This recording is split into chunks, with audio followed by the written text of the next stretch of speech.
A man sits in his parked car, filling out a job application on his phone. It's for night custodial work, mopping office floors after everyone else has gone home. He reaches a line asking for his highest level of education, and his thumb stops moving. He has 2 degrees. For a second, he thinks about leaving the line blank.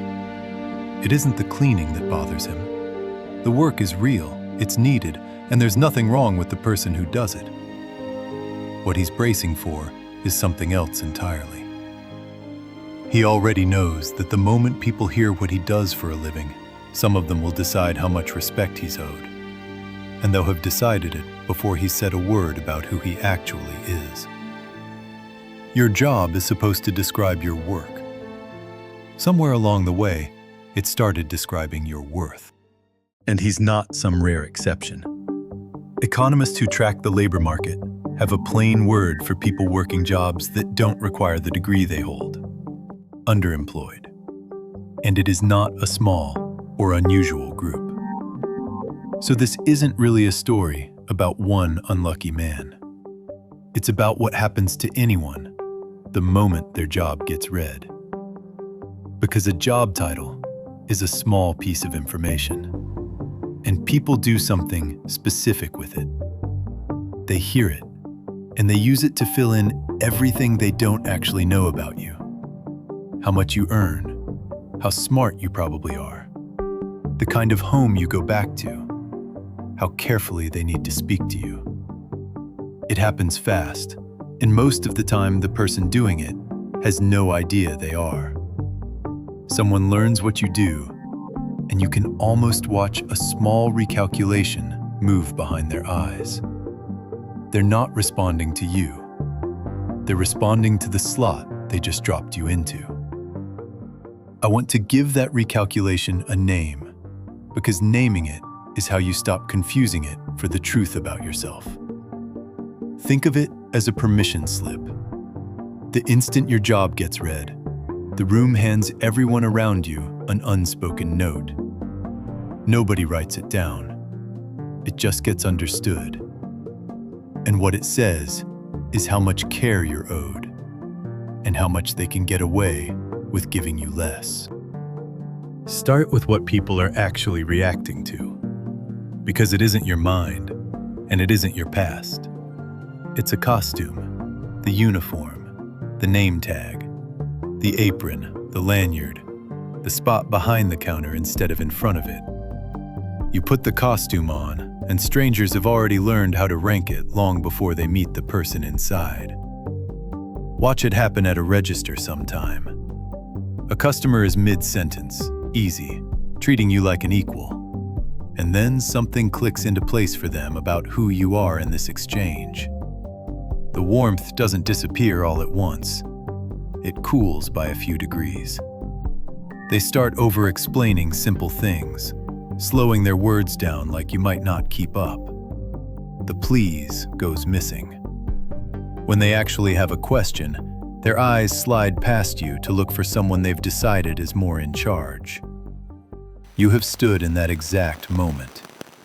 The tone drops, and you feel yourself get moved, set down a notch into a rank you didn't even know was being measured. That was not in your head. You felt the room re-rank you. And here is the strange part. 10 seconds earlier, you were the same person. Same thoughts, same education, same depth behind the eyes. Nothing about you changed. What changed was the signal, and they were reading the costume, not you. So the real question was never, why do I feel ashamed? The question is, why a job gets read as the whole story about a person. The reason isn't that people are cruel. Most of them aren't even paying attention. It's that there are too many people and not enough time. You pass a few hundred strangers a week, and not one of them can stop to learn who you really are. So the brain does what brains do when there's too much to process and a decision to make anyway. It grabs the nearest shortcut. And a job title is one of the fastest shortcuts a human being has ever come up with. This isn't only a private habit. Sociologists have spent decades asking people to rank occupations by social standing, and the striking part is how much we agree and how little the order moves. The same kinds of work sit near the top. The same kinds sit near the bottom. We are all, quietly, working from a shared ranking we never sat down and approved. From 2 or 3 words, then, a stranger's mind runs a silent estimate of your income, your schooling, your intelligence, even your discipline and your future. None of it gets checked. All of it gets assumed. The job becomes a compressed version of the person, a tiny biography written by strangers who never asked to read the real one. You want to see how little the actual human matters? Run a small experiment in your head. Take one person, same face, same posture, same way of carrying themselves. Send them into an office lobby in a tailored blazer, there for a meeting. The guard nods. Someone holds the elevator. Now send that same person into the same lobby an hour later in a maintenance uniform, pushing a cart. The guard barely looks up. The doors close before they reach them. Not one thing about the person changed. Only the costume did. And the costume was what the building had been reading the entire time. Accuracy was never the point of the shortcut. Speed was. A label doesn't have to be true to change how you're treated. It only has to be believed. Let me show you the permission slip actually changing hands. Picture the same coffee counter on a slow afternoon. A regular comes in. Today, the man behind the machine is wearing a manager's pin, and the owner is standing nearby. The customer is warm, patient, easy about the wait. No rush, take your time. A week later, same counter, same customer, same man. But the pin is gone, the owner's away, and now he's just the guy on shift. The drink takes the same 4 minutes. This time there's a sigh, a glance at a watch. Is it going to be much longer? Nothing about the man's skill changed. The only thing that moved was the signal of where he sits in the order of things, and the patience moved with it. That's the permission slip doing its work. Once someone reads you as low status, something shifts in how much they think they owe you. The bar for being decent to you drops. The patience they extend gets shorter. The number of reasons it takes before someone gets curt or dismissive or openly rude, that number falls. Not everyone does this. Plenty of people never will. But the permission slip lowers the price of doing it, and it strips out most of the guilt. It never forces anyone to treat you badly. It just makes treating you badly cheaper. It tells a certain kind of person that with you, the usual rules can loosen. Speak slower. Push harder. Spend less care and feel fine about it. And this is the part almost nobody will say to your face. Modern life insists it respects all work, and in a way that's true. But dignity doesn't get handed out evenly. Some work is met with dignity. Some work is met with tolerance. Dignity is being treated as a person who happens to have a job. Tolerance is being treated as a job that happens to come with a person attached. And the people living on the tolerance side can always feel the difference. So far, this has all been strangers. People who only ever had the label to go on. But the deepest cut comes from somewhere else. There's a question that arrives dressed as small talk. So what do you do now? From a stranger, it's just a slot to fill. But listen to that little word, now. From someone who knew an earlier version of you, that question isn't curiosity. It's a sorting question. They already have a file on who you used to be, and they're asking you to confirm where to move it. Watch what happens at, say, a wedding, when an old classmate asks it across the table. You feel yourself reach for the smaller version of the answer. Just some night work right now. You watch them set the person they remember beside the person in front of them and quietly update the file. And later, you're the one who changes out of the uniform in the car before stopping anywhere you might be seen. The one who takes the long way around the block to avoid the cafe where someone from before might be sitting.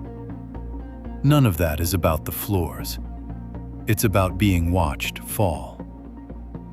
But here's the part that cuts deepest, and almost nobody admits it.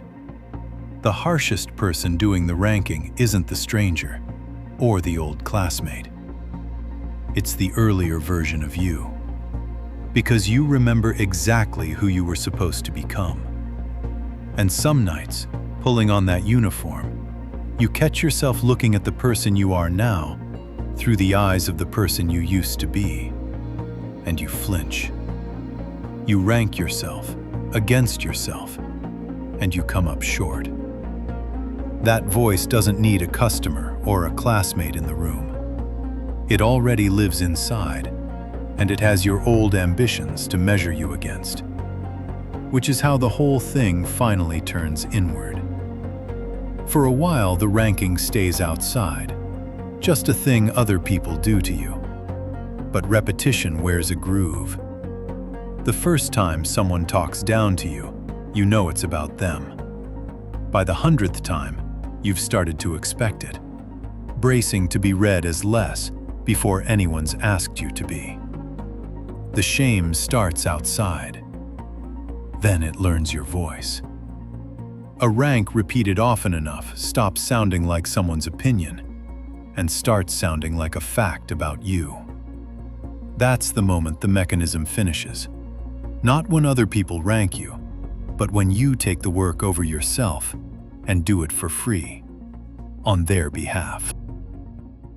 So let's be exact about the real injury, because it isn't the one people assume. The painful part was never the job. Honest work is honest work, and there is no shame hiding inside a mop or a name tag. The painful part is becoming readable, getting turned into something a stranger can scan in half a second and sort with no say from you. You never agreed to be compressed into a title. You never signed off on having your worth estimated by people who'd never met you. It happened to you, fast, without ceremony, before you had any chance to stand up for yourself. Picture him one more time, pulling the uniform on for his shift. The hardest part of the night isn't the work. It's that small, inherited voice suggesting the costume might be the truth. It isn't. But from the inside, by now, it's hard to tell. So hold on to this, because it's the thing that cuts the knot. The shame is real, but look closely at what it's made of. It's the mark left on you by being ranked, the bruise from a value someone pressed onto you that you never asked to carry. The feeling is real. It's just aimed at the wrong thing. It isn't proof that you're less. It's proof that you were read. Somewhere tonight, a man finishes a shift, peels off a uniform in a parked car, and drives home as himself again. The same self he was the whole time, under the costume nobody bothered to look past. The shame he feels is real. He's not imagining it, and he's not weak for feeling it. But real and reliable are not the same thing. The shame tells him, truthfully, that he was ranked. It does not tell him what he's worth. Those were never the same measurement. No matter how many strangers, in how many rooms, decided for a moment that they were.